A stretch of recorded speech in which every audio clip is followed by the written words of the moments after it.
Bom dia, pessoal.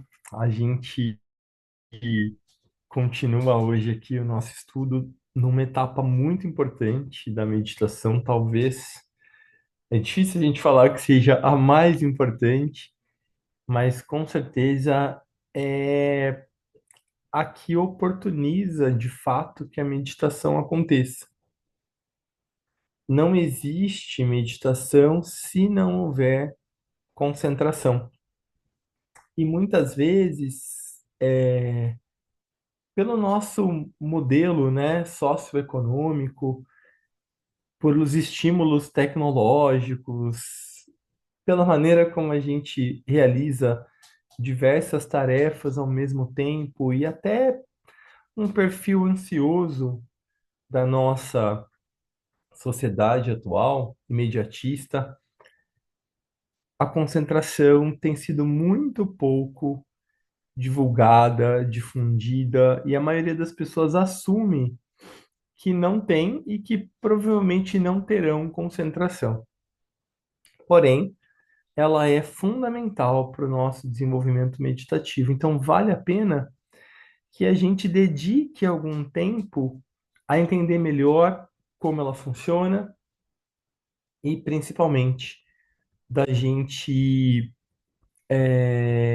se dedicar a tentar desenvolver um pouquinho, porque com certeza vai trazer ganhos muito importantes para a gente. Eu vou ler e vocês podem, como sempre, me interromper a qualquer momento, ok? É evidente que a arte da meditação envolve ganhar o domínio da mente. E isso nunca é uma tarefa fácil. De fato, esse primeiro requisito é talvez a mais difícil de todas as etapas para a maioria das pessoas. Portanto, não deveríamos ficar desencorajados se descobrirmos que não a realizamos muito bem no começo. É, entretanto, um aspecto essencial da prática da meditação em todas as suas etapas.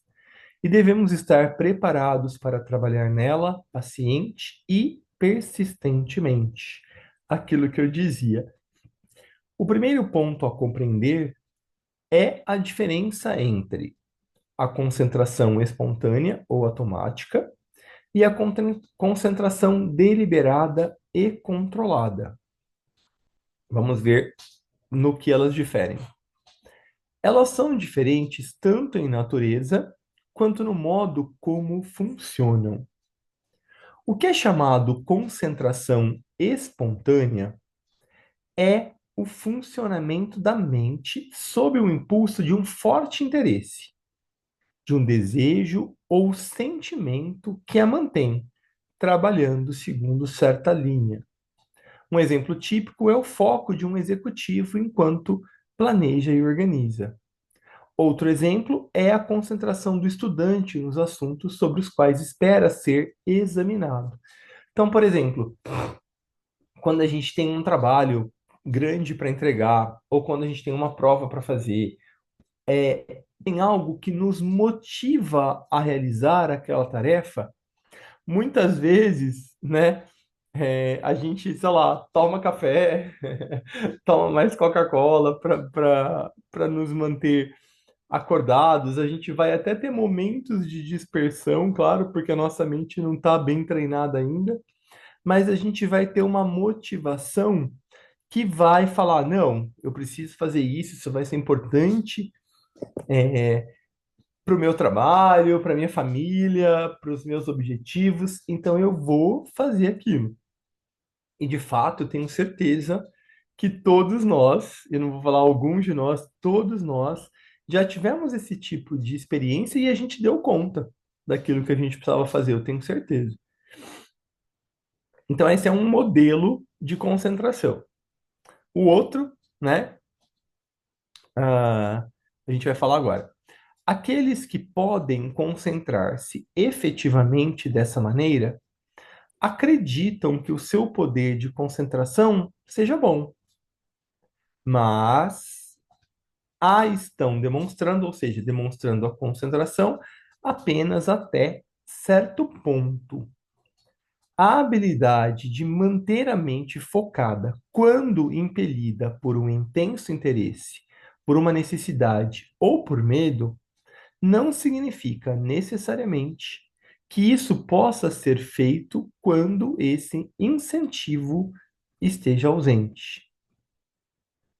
Quando tentamos concentrar-nos em algum tema abstrato ou em algo que não envolva nenhum interesse ou benefício pessoal, achamos muito mais difícil e frequentemente descobrimos que não temos nenhum controle real sobre as nossas mentes, afinal. Então, o que que o Sagioli está propondo aqui, né? Quando a gente tem um interesse, a gente vai, é determinado, a gente consegue fazer. Quando a gente não tem algo que nos motive, a gente simplesmente acionar, vamos dizer assim, o botão da concentração, normalmente a gente percebe que a gente não tem esse domínio. E tá tudo bem, né? O importante é ter consciência sempre. Eu vivo repetindo isso. Não importa o que a gente faça, quer dizer, importa. Mas o mais importante de tudo é a gente estar consciente disso. O que que a Sagioli diz aqui, então, no próximo parágrafo? Essa descoberta pode ser humilhante, mas ela é salutar. Mostra o quanto ainda somos presas dos nossos impulsos. E nesse sentido, somos negativos. O que que é isso, Paulo? A gente é ruim? Não. Negativo é no sentido de polaridade, porque aí a atividade, né, o padrão ativo, não é a minha concentração de fato, é a motivação externa que aí encontra sim uma responsividade em mim, né? Mas aí essa responsabilidade, essa responsividade, ela é negativa, porque quem vai ser o papel ativo é essa minha intenção, é essa motivação que é externa. Então, também é importante a gente perceber isso. Cadê? Até me perdi aqui. Ah, mesmo que externamente, então, pareça que estamos sendo positivos e ativos.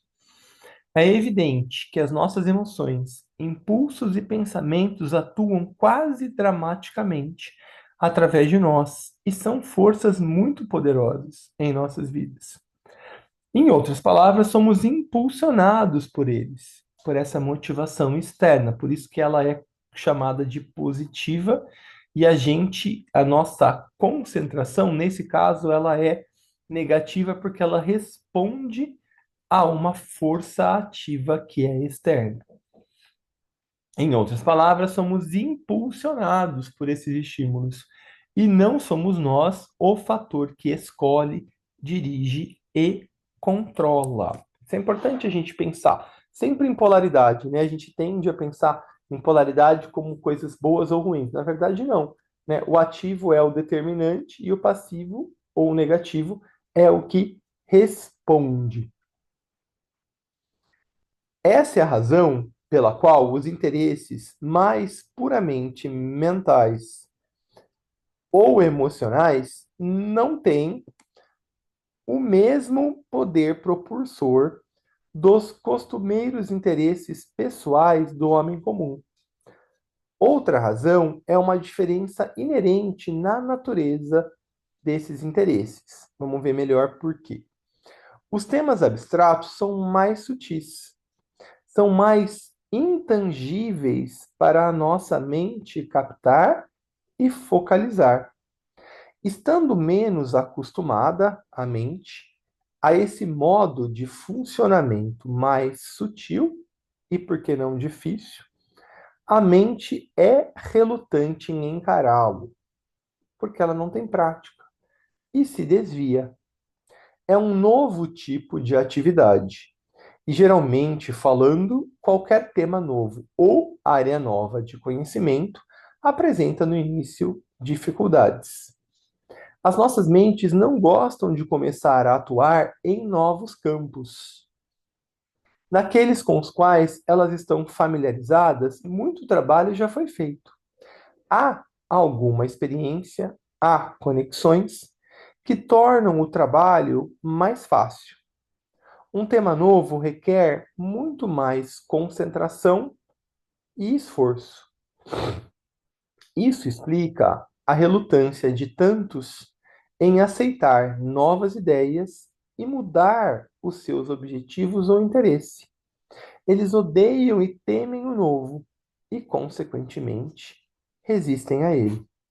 Um divertido exemplo disso, que agora parece quase inacreditável, foi a afirmação de um proeminente astrônomo francês em 1884 de que não havia mais nada a ser descoberto no campo da astronomia.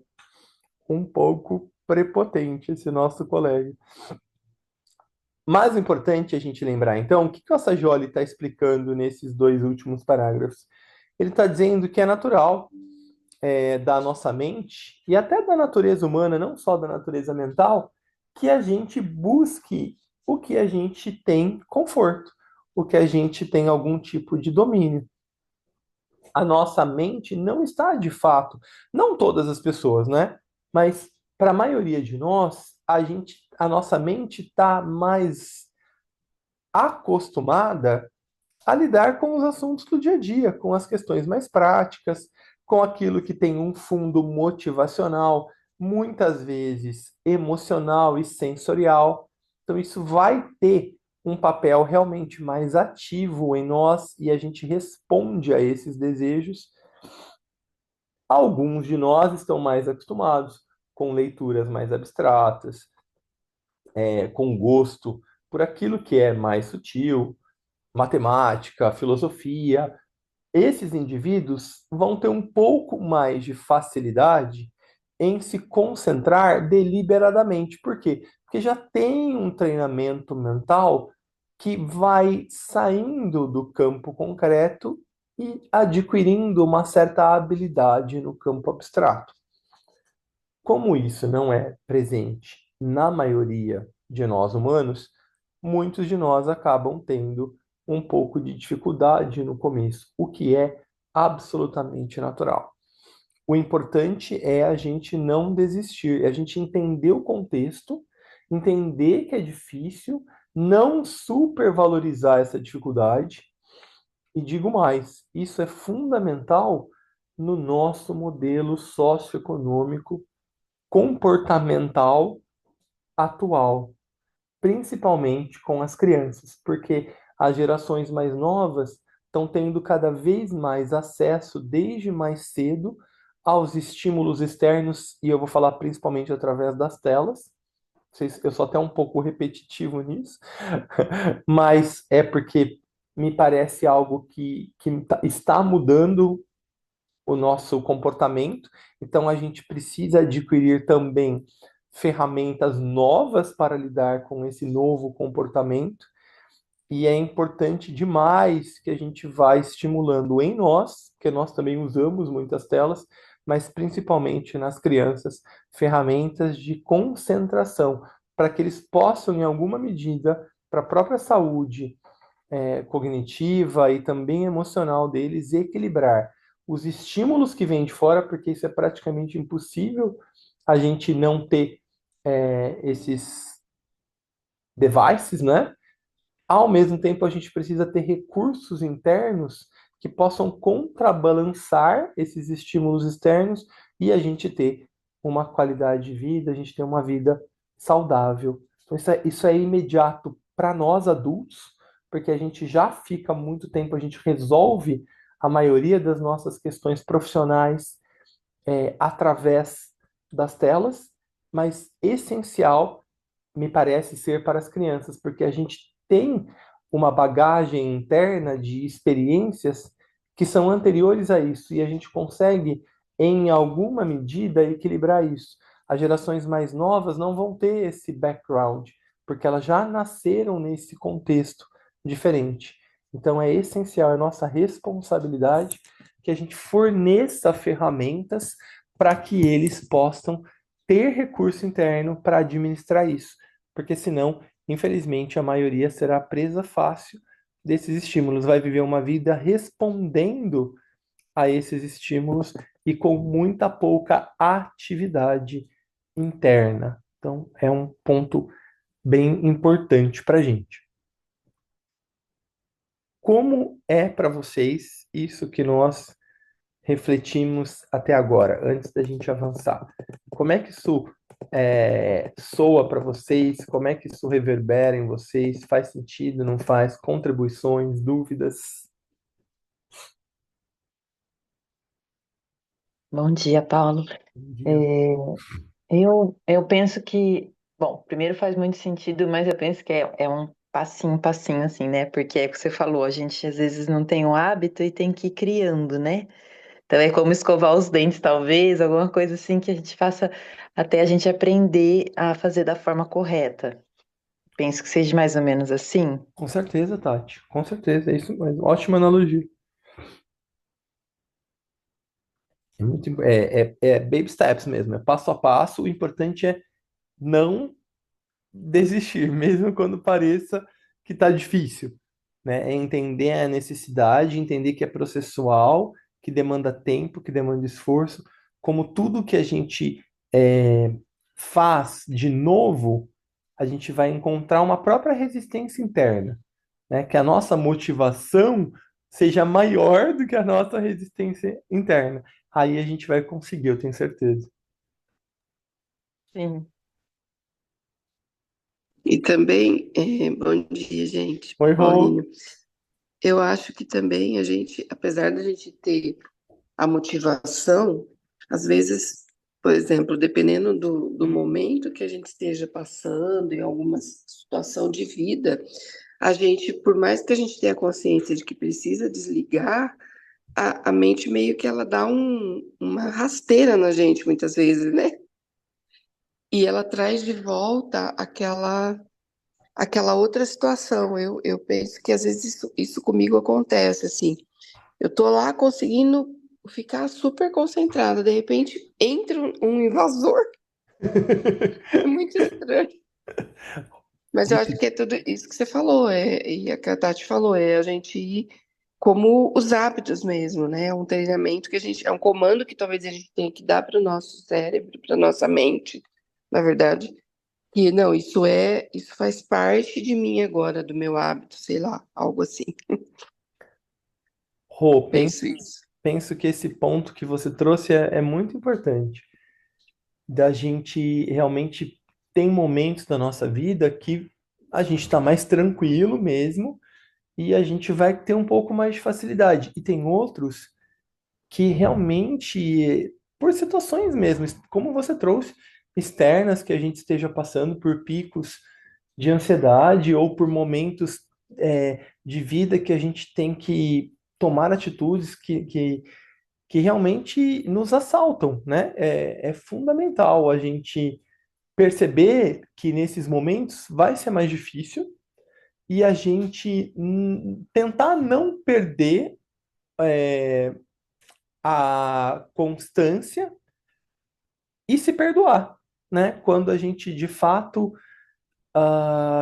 não conseguir tão bem quanto a gente gostaria, ou poxa, eu estava tão bem, agora parece que eu decaí, né? A gente não perder muito tempo nisso, a gente reconhecer, poxa, realmente não estou conseguindo tão bem quanto antes eu já estava conseguindo, mas também eu estou passando por esse contexto, então eu vou fazer o que é possível aqui, não deixar de fazer e também não ficar alimentando essa crença de que, poxa, não estou conseguindo mais, será que eu vou conseguir algum dia de novo, sabe? Que é uma armadilha que a gente tem de cair, no fim das contas, nas nossas questões mesmo emocionais, naquilo que muitas vezes nos assalta nesses momentos de fragilidade. E manter, Sim, eu pensei isso mesmo. né? Insistir, né? Insistir e manter. É, É bem isso, Rô. Isso é muito legal você trazer isso, porque eu penso que é um tema que todos nós enfrentamos em algum momento ou enfrentaremos. E o quanto importante é a gente acolher isso e, ao mesmo tempo, não supervalorizar, né? Encontrar uma justa medida aí e não deixar de fazer. Penso que é muito importante.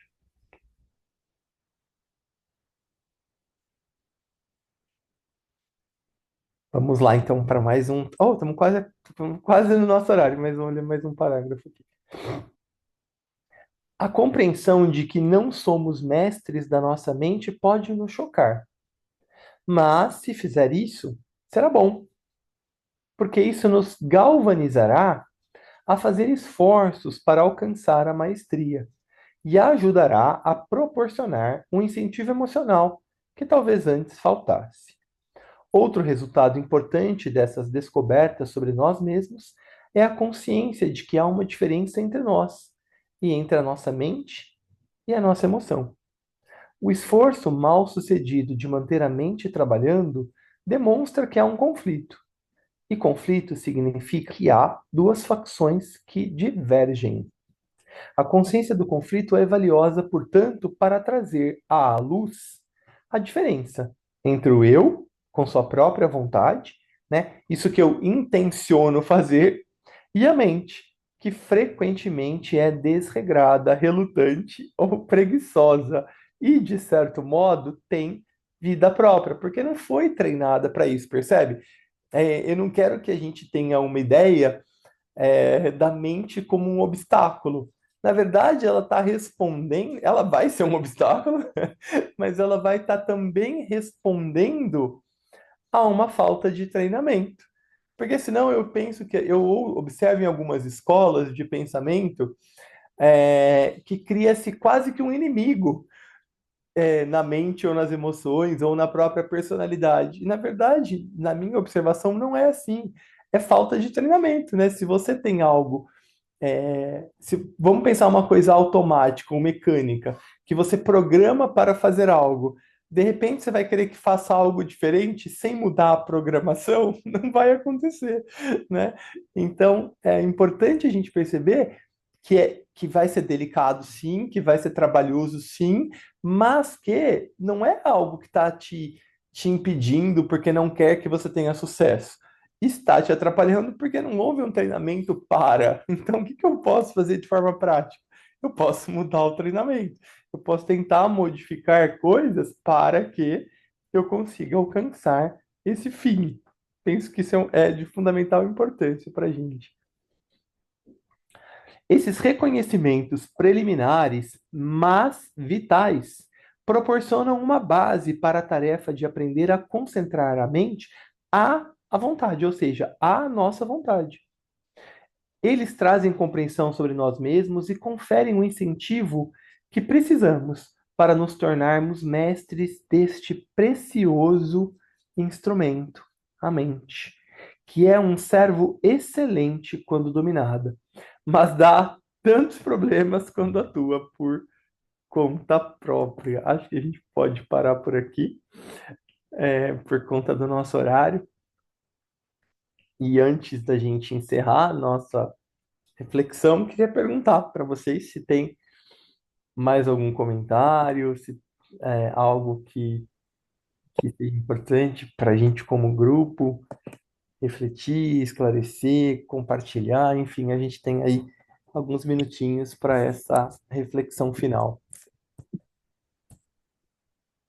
Eu gostei bastante. Oi, Paulinho, bom dia. Lu, Eu gostei bastante da reflexão de hoje. Eu acho que, embora possa ser algo simples, um tema simples, mas não tinha consciência, tipo, não coloquei atenção, porque o que você trouxe, até o que a Rô falou, é o que acontece no meu trabalho, sabe? Eu tenho semana que eu tô bem concentrada, eu consigo fluir, tem semana que não vai, tipo, eu me cobro muito, né? Eu acabo me maltratando, tipo, não, mas eu não posso, eu tenho isso, eu tenho aquilo, eu tenho prazo, e eu vejo nitidamente quanto isso reflete no meu corpo, assim, tipo, ataca uma tendinite, mas talvez me trouxe agora esse pensamento, sabe? Pode ser que eu me maltrate. quando eu não estou muito concentrada, eu não consigo me concentrar muito, não sei. Enfim, foi o que me trouxe hoje. Obrigado pela partilha, Rô. Eu penso que a gente faz. Eu me identifico na sua fala também. E o quanto é importante a gente ter esse perdão, essa compaixão, essa compreensão com a gente mesmo, né? Não deixar, eu acho que me parece, né? Eu gosto sempre do caminho do meio. Eu acho que se cobrar um pouco é importante, porque nos mantém no trilho, nos mantém num padrão elevado, só não pode realmente exceder, né? Que às vezes a gente excede. Eu me identifico muito com a sua fala. Acho que o ponto-chave é a gente encontrar aí o caminho do meio, né? A gente se manter no trilho e ao mesmo tempo a gente se perdoar e entender que vai ser assim mesmo e tudo certo. Sim,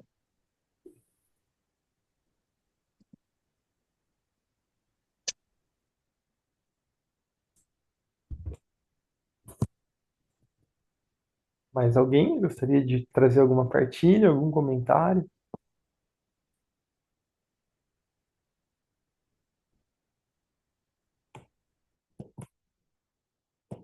Eu vou parar então aqui a nossa gravação.